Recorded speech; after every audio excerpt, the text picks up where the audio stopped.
আমার আব্বার বাড়ি না, আপনার বাড়ি না।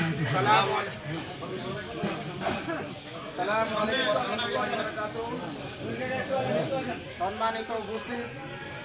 মুসলিম গ্রাম, আজকে সকালে আমার জ্যাঠার জানাজাকে উদ্দেশ্য করে আজকে আমরা সবাই এই জায়গাতে উপস্থিত হয়েছি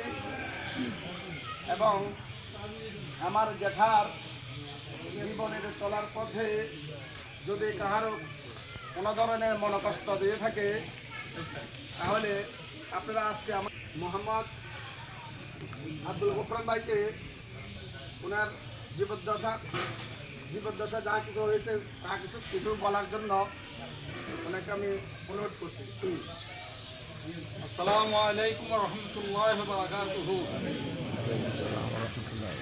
আপনাদের সাথে কারোর সাথে যদি কটু কথা বা দেনা পাওনা যদি থাকে তাহলে বলেন, যদি কোনো কারোর মনের মাঝে আঘাত দিয়ে থাকেন, কটু কথা বলে থাকেন, ওনাকে সবাই এখন তো উনি বলতে পারতেছেন,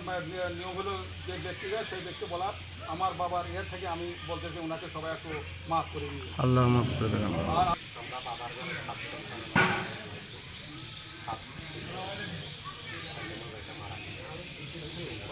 পিছনে জায়গা আছে,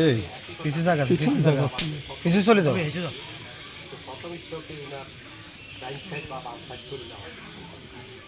আমার ইচ্ছা আপনার বাবা যে কোনো সাইড যায় নাই, শুধু ব্রেনের নার্ভগুলো একটু কেটে, এই জন্য উনি যে কথা গর্ব করি বলছিলাম আমার চাকরিকে বসদের কাছে বলছে, স্যার আমার সাহায্য দুই রাত্রে আবার মা বাবা বাচ্চা আছে, আমার দুইটা সবাই আশ্চর্য হয়ে যাচ্ছে, আপনি নিজেই তো বুড়ো আবার